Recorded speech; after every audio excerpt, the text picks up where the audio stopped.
Okay, so this is the first game of the whole series of games, Halloween themed.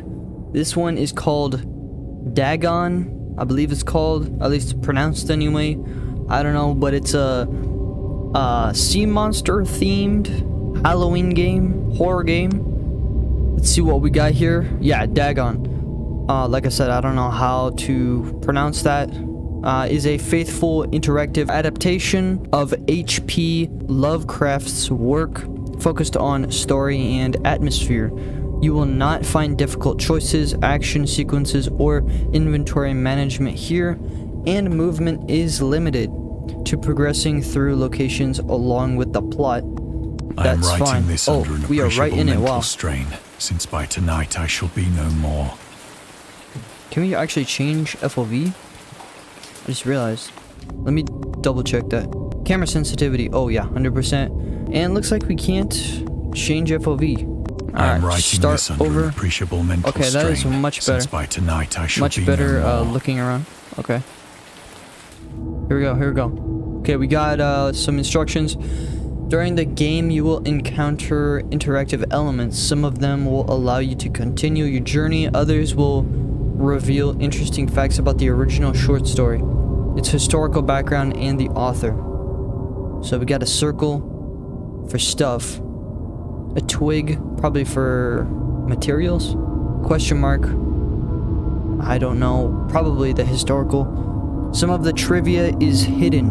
In order to find these secrets, focus your eyes and look for the elder sign. So the focus is, oh, right click. Okay, so let's do that. Okay, yep. Oh, there's something right there. What is this? Do I focus? Oh, do I have to focus on this one?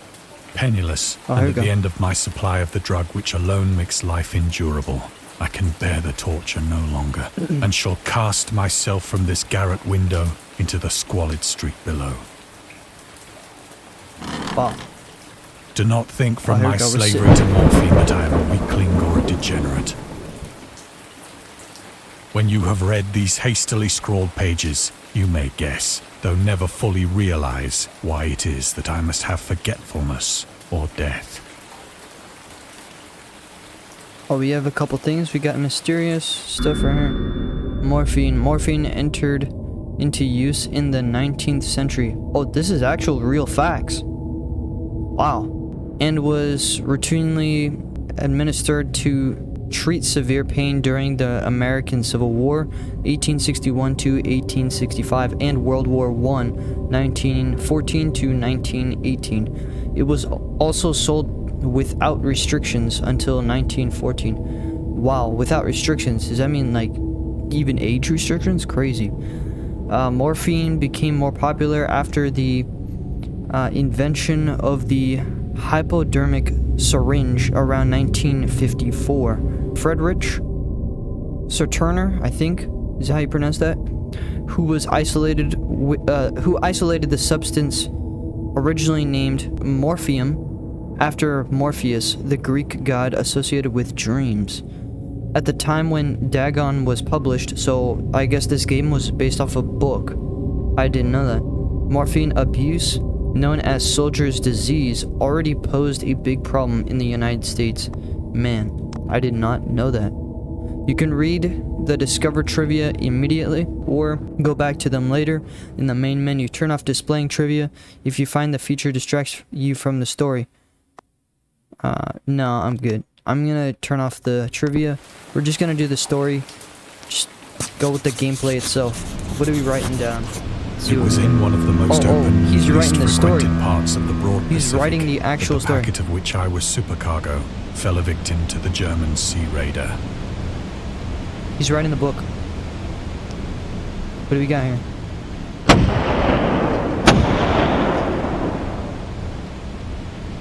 The Great War was then at its very beginning, and the ocean forces of the Hun had not completely sunk to their later degradation. So that our vessel was made a legitimate prize, whilst we of her crew were treated with all the fairness and consideration due us as naval prisoners. Oh, we got some blue ring?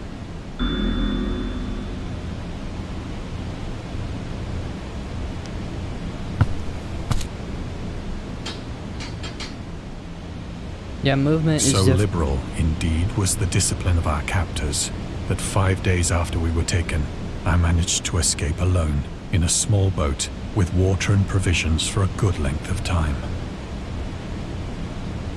Yeah, I can't even move around with WASD. Interesting game. When I finally found let's go. myself adrift and free, I had but little idea of my surroundings.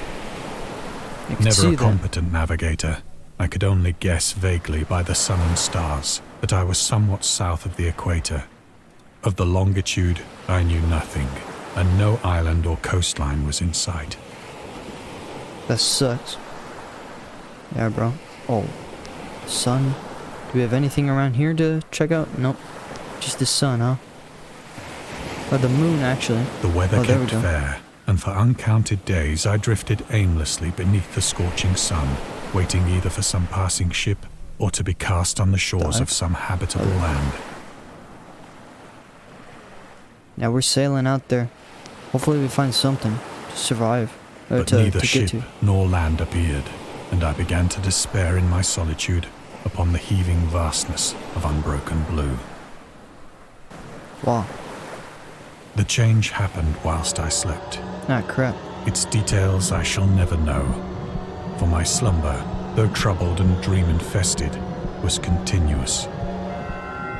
What the heck is that? Oh, what the heck?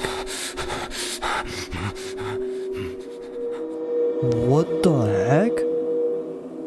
Some weird looking. What is When this? at last I awoke, it was to discover myself half sucked into a slimy expanse of fish black mire, which extended about me in monotonous undulations as far as I could see, and in which my boat lay grounded some distance away. Wait. When he woke? Though one might well imagine that my first sensation would be of wonder at so prodigious and unexpected a transformation of scenery, I was in reality more horrified than astonished. I bet, dude. What the heck is this? For there was in the air, and in the rotting soil, a sinister quality which chilled me to the very core. The region was putrid with the carcasses of decaying fish, and of other, less describable things which I saw protruding from the nasty mud of the unending plain. Perhaps I should not hope to convey in mere words the unutterable hideousness that can dwell in absolute silence and barren immensity. Yeah, I mean, look at that. His boat's down, bro. There was nothing within hearing, and nothing in sight, save a vast reach of black slime. Yet the very completeness of the stillness and the homogeneity of the landscape oppressed me with a nauseating fear. Bro, the fact that these things are still technically alive, they're moving around. The sun was blazing down from a sky which seemed to me almost black in its cloudless cruelty, as though reflecting the inky marsh beneath my feet. Kinda sucks you can't move around, but not like willingly move around anyway. Kinda sucks. As I crawled into the stranded boat, I realized that only one theory could explain my position. What's that theory? And what the heck is that? Through some unprecedented volcanic upheaval, a portion of the ocean floor must have been thrown to the surface, exposing regions for which innumerable millions of years had lain hidden under unfathomable watery depths. So great was the extent of the new land which had risen beneath me that I could not detect the faintest noise of the surging ocean, straining my ears as I might. Nor were there any seafowl to prey upon the dead things.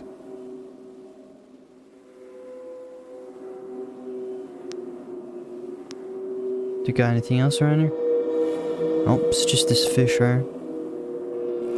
For several hours I sat thinking or brooding in the boat, which lay upon its side and afforded a slight shade as the sun moved across the heavens. As the day progressed, the ground lost some of its stickiness and seemed likely to dry sufficiently for traveling purposes in a short time. That night I slept but little, and the next day I made for myself a pack containing food and water, preparatory to an overland journey in search of the vanished sea and possible rescue. We're gonna search. We're going survival, man. This ain't no Minecraft survival. What we got? Oh, right here. On the third morning, I found the soil dry enough to walk upon with ease. The odor of the fish was maddening, but I was too much concerned with graver things to mind so slight an evil, and set out boldly for an unknown goal. Can we move around now? Oh, I was hoping to.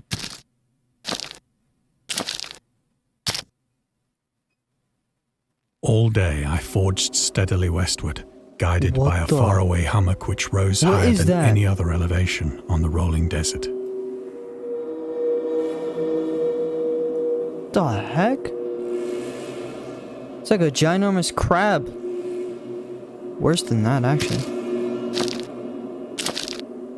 Crazy.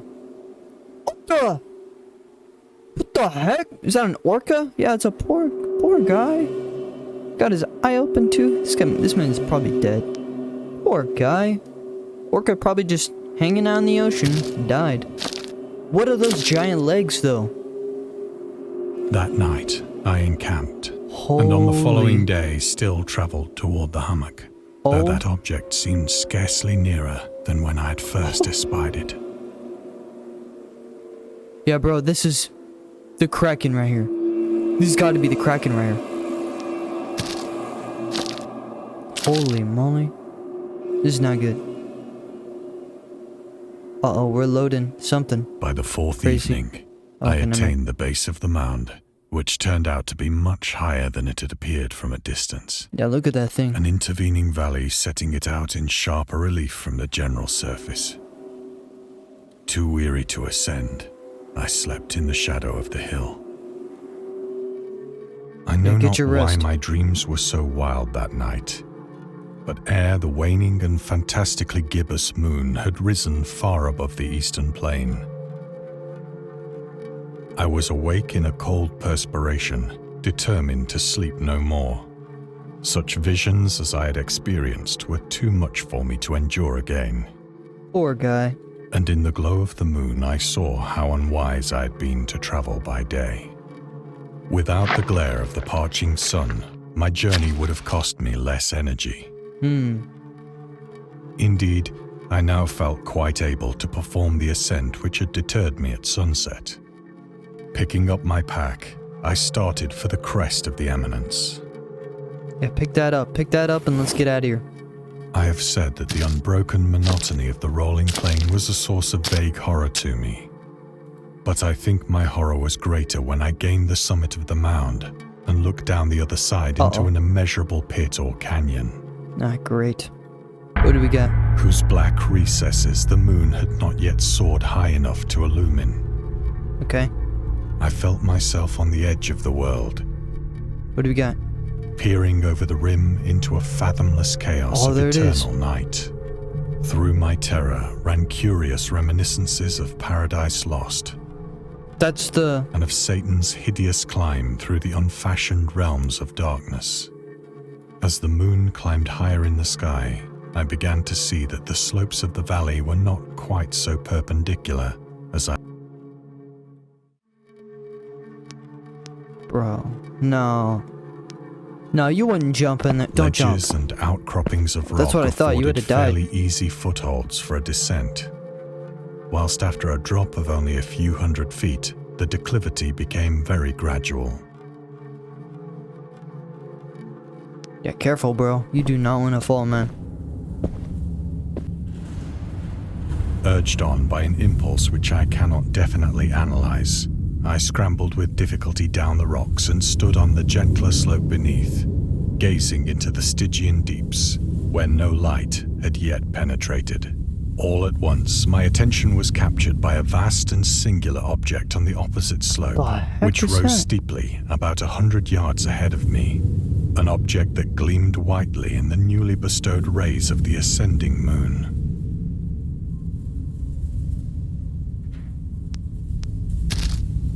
Going for a closer look. Yep. That it was merely a gigantic piece of stone, I soon assured myself, but I was conscious of a distinct impression that its contour and position were not altogether the work of nature. Yeah, that makes no sense. A closer scrutiny filled me with sensations I cannot express. That is so... just a random... For despite its enormous magnitude, and its position in an abyss which had yawned at the bottom of the sea since the world was young, I perceived beyond a doubt that the strange object was a well-shaped monolith. Monolith? Whose massive bulk had known the workmanship and perhaps the worship of living and thinking creatures. Dazed and frightened, yet not without a certain thrill of the scientist's or archaeologist's delight, I examined my surroundings more closely. Yeah, where the heck am I? Nothing else? Okay. What do we got here? Closer look, even further. Oh, there's some water right there. Now near the zenith, shone weirdly and vividly above the towering steeps that hemmed in the chasm. What the heck? And revealed the fact that a far-flung body of water flowed at the bottom, winding out of sight in both directions, and almost lapping my feet as I stood on the slope. Across the chasm, the wavelets washed the base of the cyclopean monolith. Yeah, what is that? On whose surface I could now trace both inscriptions and crude sculptures. What the... The writing was in a system of hieroglyphics unknown to me and unlike anything I'd ever seen in books, consisting for the most part of conventionalized aquatic symbols such as fishes, eels, octopi, crustaceans, mollusks, whales, and the like. Several characters That's Cthulhu obviously right there. represented marine things which are unknown to the modern world, That's literally Cthulhu at the top right there. but whose decomposing forms I had observed on the ocean-risen plain. It was the pictorial carving, however, that did most to hold me spellbound. Yeah, right there, right there. It's Cthulhu. Since I turned off my trivias, I can't read about it, dang it. Plainly visible across the intervening water, on account of their enormous size, were an array of bas-reliefs whose subjects would have excited the envy of a doré.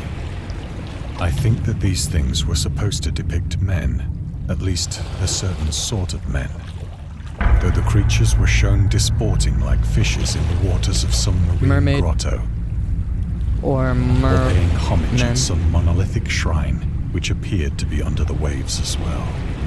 Of their faces and forms I dare not speak in detail, for the mere remembrance makes me grow faint. Grotesque beyond the imagination of a Poe or a Bulwer. What the... They were damnably human in general outline, despite webbed hands and feet, shockingly wide and flabby lips, Ew. glassy, bulging eyes, and other features less pleasant to recall. I bet. Curiously enough, they seem to have been chiseled badly out of proportion with their scenic background, for one of the creatures was shown in the act of killing a whale, represented as but little larger than himself. Yeah, look at that. I remarked, as I say, their grotesqueness and strange size, but in a moment decided that they were merely the imaginary gods of some primitive fishing or seafaring tribe. Some tribe whose last descendant had perished eras before the first ancestor of the Piltdown or Neanderthal man was born. Awestruck at this unexpected glimpse into a past beyond the conception of the most daring anthropologist, I stood musing whilst the moon cast queer reflections on the silent channel before me. Then, suddenly, I saw it. Saw what? With only a slight churning to mark its rise to the surface, what's happened? the thing slid into view above the dark waters. Oh, crap. What is this? Oh, what the heck? Loathsome, it darted like a stupendous monster of nightmares to the monolith. Oh. That's like an orc or something. about which it flung its gigantic scaly arms. Oh, that's not an orc. Its hideous head and gave vent to certain measured sounds. What's happening? Oh, was that just a dream? Mad then. Oh man. Of my frantic What the ascent to heck? the sloping cliff and of my delirious journey back to the stranded boat, I remember little. Oh, I'm heading back.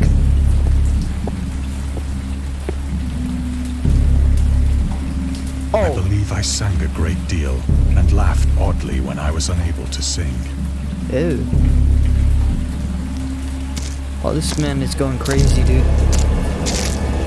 Probably low on food. I have indistinct We're back. recollections of a great storm sometime after I reached the boat. No. We need that boat. We need that At any boat. rate, I know that I heard pearls of thunder and other tones which nature utters only in her wildest moods. Help.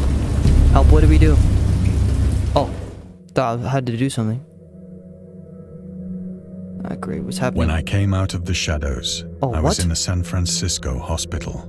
Was this just a dream? Brought thither by the captain of the American ship which had picked up my boat in mid-ocean. In my delirium, I had said much, but found that my words had been given scant attention. Of any land upheaval in the Pacific, my rescuers knew nothing. Nor did I deem it necessary to insist upon a thing which I knew they could not believe. Another one of those messages. He's coming at the door. Oh, we're leaving. Once I sought out a celebrated ethnologist and amused him with peculiar questions regarding the ancient Philistine legend of Dagon, the fish god. Dagon. The fish god, huh?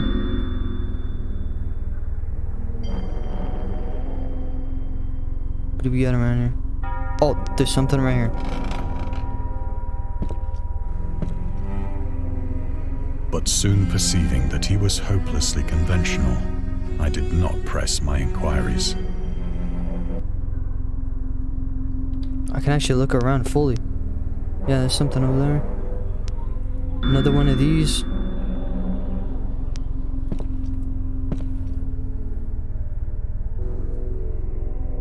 The heck?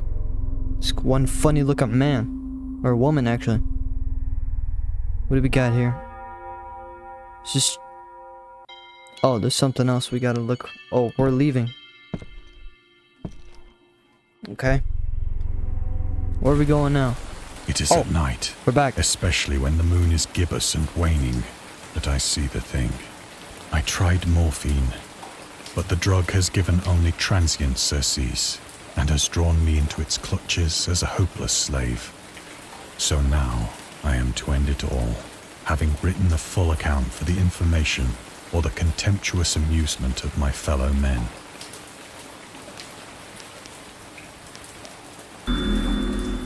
Okay. Often, I ask myself if it could not all have been a pure phantasm, a mere freak of fever as I lay sun-stricken and raving in the open boat after my escape from the German man-of-war. This I ask myself, but ever does there come before me a hideously vivid vision. I cannot think of the deep sea without shuddering at the nameless things that may at this very moment be crawling and floundering on its slimy bed, worshipping their ancient stone idols and carving their own detestable likenesses on submarine obelisks of water-soaked granite. I dream of a day when they may rise above the billows to drag down into their reeking talons the remnants of puny, war-exhausted mankind. Of a day when the land shall sink and the dark ocean shall ascend amidst universal pandemonium. Oh my.